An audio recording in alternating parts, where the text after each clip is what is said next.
দীর্ঘ প্রায় ২ বছর পর অবশেষে এসেছে সেই বহুল প্রতীক্ষিত সুখবর। ভারত সরকার আবারও বাংলাদেশি নাগরিকদের জন্য ট্যুরিস্ট ভিসা চালু করার ঘোষণা দিয়েছে। কবে থেকে আবেদন করা যাবে, কোথায় আবেদন করতে হবে, এসব বিষয় নিয়েই আজকের ভিডিও। তাই ভিডিওটি শেষ পর্যন্ত দেখুন।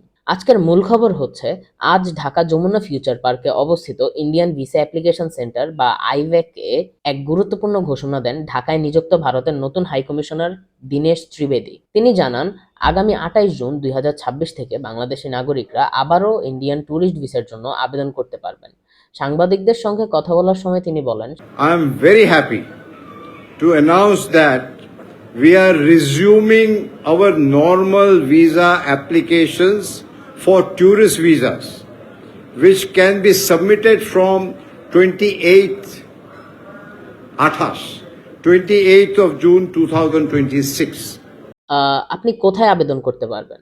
প্রাথমিকভাবে ৫টি কেন্দ্র থেকে ট্যুরিস্ট ভিসার জন্য আবেদন গ্রহণ করা হবে: ঢাকা, রাজশাহী, চট্টগ্রাম, সিলেট, খুলনা। ভারতীয় হাইকমিশন জানিয়েছে, ভবিষ্যতে আরও কেন্দ্রের মাধ্যমে এই কার্যক্রম সম্প্রসারণ করা হতে পারে।